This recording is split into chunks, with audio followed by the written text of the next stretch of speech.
The gates in each wall were the only ways in or out. A deep moat on the far side of the barrier prevented both intrusion and escape. Some said there were former concubines, would-be escapees from the rear palace, sunk at the bottom of that moat even now. So the ghost is supposed to show up near the gate, huh? There were no buildings in the immediate area, just a spreading pine forest. It started around the end of summer. It was the time for harvesting a certain something. No sooner had she had this naughty little thought than Maomao heard a voice. It was one she was not pleased by, but which always seemed to be after her specifically. Hard at work again, I see. Maomao met the man's smile, lovely as a peony blossom, with studious indifference. Hardly working, sir, I assure you. The medical office was beside the central gate to the south, near the headquarters of the 3 major offices that oversaw the running of the rear palace. Jinchi could be seen there often. As a eunuch, his proper place was in the domestic service department. However, this man seemed to have no specific place of employment. Indeed, he almost seemed to oversee the entire palace.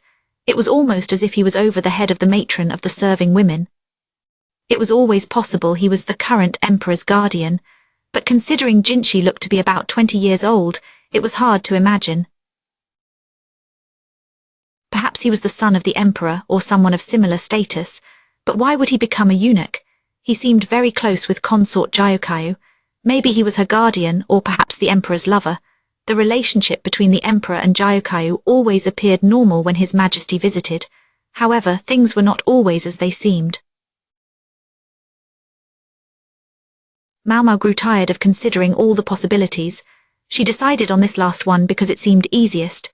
Jinchi said, squinting at her, "Your face says you're having the world's most impertinent thought." She asked, "Are you sure you're not imagining it?"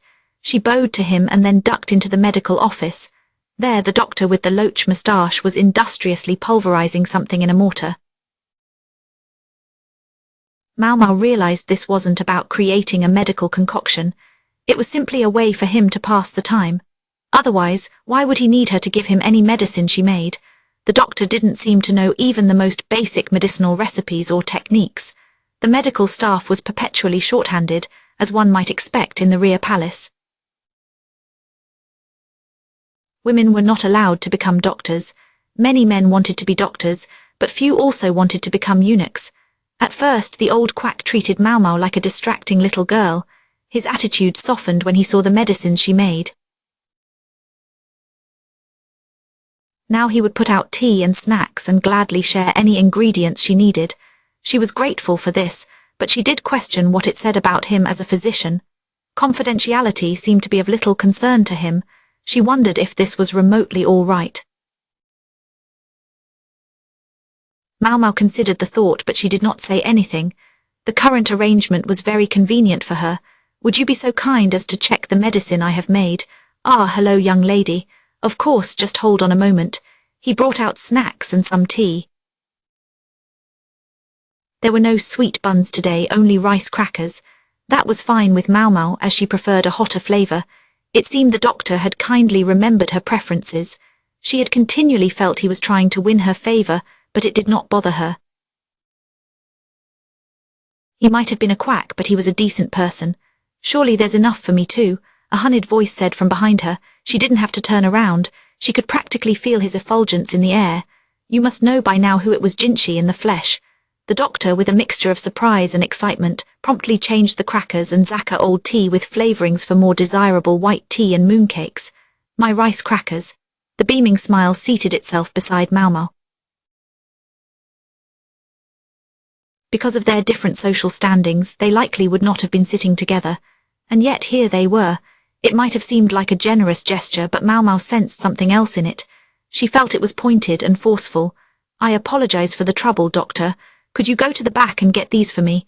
Jinchi handed the doctor a slip of paper. Even without a clear look, Maomao could see an abundant list of medicines. It would keep the doctor occupied for a while. The quack squinted at the list, then retreated ruefully into the back room. "So that was the plan all along. What exactly do you want?" Maomao asked bluntly, sipping her tea. "Have you heard about the commotion concerning the ghost? No more than rumors. Then have you heard of somnambulism?" The sparkle that lit in Maomao's eyes at that word wasn't lost on Jinchi. A playful satisfaction appeared in his lovely smile. He brushed Maomao's cheek with his broad palm. And would you know how to cure it? His voice was as sweet as fruit liqueur. I haven't the foggiest idea. Maomao refused to be self-deprecating, but she didn't want to overstate her abilities either. She had encountered virtually every kind of illness, and she had seen many of them in patients. Because of this, she could say with confidence what she said next. It can't be helped with medicine. It was a disease of the spirit. When a prostitute had been afflicted with this illness, Maomao's father had done nothing to treat it because there was no treatment to give. But with something other than medicine, Jinshi wanted to know any potential cure at all. My specialty is pharmaceuticals. She thought that was about as emphatic as she could be. Then she realized she could still see his lovely face, now wreathed in distress, floating in her peripheral vision. Don't look him in the eye. Maomao avoided his gaze as if he were a wild animal. She tried to resist, but it just wasn't possible. He slid around until he was facing her. He was certainly persistent. He was also quite annoying. Maomao had no choice but to admit defeat. Fine, I will help you, she said, careful to look very unhappy about it. Gae-shan arrived to fetch her around midnight. They were going out to witness the illness in question. Gae-shan's taciturn nature and often expressionless face could have made him seem unapproachable, but Maomao actually rather liked it. Sweet treats went best with pickled foods. Gae-shan made the perfect complement to Jinshi's saccharine attitude. He does not come across like a eunuch. Many eunuchs became effeminate because their biological yang had been forcibly removed. They grew very little body hair and had gentle personalities. They were also prone to obesity as their sexual appetites were replaced by a love of food. The quack doctor was the most obvious example of this. He looked like any other middle-aged man, but his speech made him sound like the mistress of a wealthy merchant household. Gae-shan did not have much body hair, but what he had was thick and black. If he hadn't lived in the rear palace, it would have been easy to take him for a military official. I wonder what brought him to choose this path. She might wonder, but even Maomao understood that actually asking would be beyond what was acceptable. She simply nodded in silence and went with him. Gae-shan led the way, holding a lantern in one hand. The moon was only half full, but it was a cloudless night, and all its light reached them. Maomao had never been out in the rear palace so late at night. It was like a different world. Sometimes she thought she heard rustling, and perhaps even moaning coming from the bushes. She decided to ignore it. The emperor was the only proper man allowed in the rear palace, so the ladies were not to blame if romantic encounters here began to take on less typical forms. Mistress Maomao, Gae-shan began, but Maomao felt a little awkward with the polite way he addressed her. Please, you needn't call me that, she said. Your station is so far above mine, Master Gae-shan. Gae-shan ran his hand along his chin as he considered this. Finally he said, Zyro Mao then. That was a diminutive form of her name, very much the polar opposite of Miss Maomao. That's maybe a little too familiar, Maomao thought. She realized that perhaps Gae-shan had a lighter heart than first appeared, but nonetheless she nodded. Perhaps, Gae-shan ventured now, I might ask you to stop regarding Master Jinshi in the same manner in which you might look at a worm. Damn. They noticed. Her reactions had been growing too automatic recently. Her poker face could no longer hide them. She did not expect to be beheaded on the spot for it, but she would have to control herself. From the perspective of these notables, it was Maomao who was the worm. Today he reported to me that you gazed at him as though he were a slug. He certainly seemed especially slimy. The fact that he informed Gae-shan of Maomao's every disparaging glance, she thought, spoke to both his tenacity and his sliminess. It did not speak well of him as a man, or perhaps former man. He smiled so broadly as he told me, his eyes brimming and his whole body trembling. Truly, I have never seen joy so singularly expressed. Maomao greeted Gae-shan's description. Surely he knew it could only possibly cause misunderstanding, with total seriousness. She was actually demoting Jinshi from worm to filth as she replied, I will be more mindful in the future. Thank you. Those without immunity do tend to swoon at a glance. It is quite an effort to keep on top of it. The sigh that accompanied Gae-shan's remark carried a note of unmistakable frustration. Maomao thought this was not the first time he had to clean up after Jinshi. Having a superior who was too pure presented its own kind of difficulty. This tiring conversation led them to the gate on the east side. The walls were about 4 times as tall as Maomao. The deep moat surrounding the palace required a bridge to be lowered when provisions or supplies arrived. It was also lowered for occasional changes of serving girls. In short, to flee the rear palace meant facing the ultimate punishment. The entry featured a double gate. A guardhouse stood on both sides of the gate, and the gate was always guarded. 2 eunuchs were inside, and 2 soldiers were outside. The drawbridge was too heavy to raise or lower with manpower alone, so 2 oxen were there to do the job. Maomao wanted to go into the nearby pine forest to look for ingredients. However, with Gaoshan there, she had to restrain herself. Instead, she sat down in the open-air pavilion in the garden. Then, there in the light of the half-moon, she appeared. "There she is," Gaoshan said, pointing. Maomao looked and saw something unbelievable. It was the figure of a pale woman almost floating through the air. Her long dress trailed behind her. Her feet moved gracefully atop the wall as if in a dance. She shivered, and her clothing rippled as if it were alive. Her long black hair shimmered in the dark, lending her a faint halo. She was so beautiful she seemed almost unreal. It was like something out of a fantasy, as though they had wandered into the legendary Peach Village. "Like a hibiscus under the stars," Maomao said suddenly. Gaoshan looked surprised, but then murmured, "You are a quick study." The woman's name was Fayu, which meant hibiscus, and she was a middle-ranked consort. And the next month she was to be given in marriage to a certain official. This was a reward for his fine work.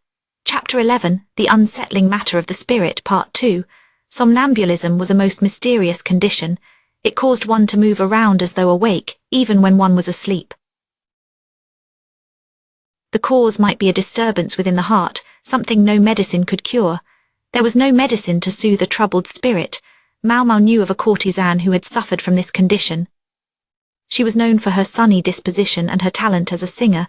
One man had even offered to buy her freedom from prostitution. However, the negotiations did not succeed. Every night she would walk through the brothel as if possessed.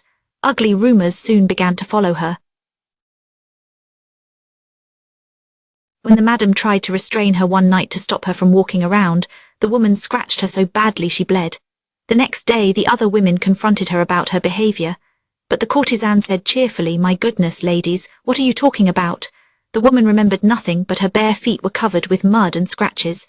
"And what happened to her?" Jinchi asked. He, Maomao and Gaoshan were in the sitting room together, along with consort Jayukayu.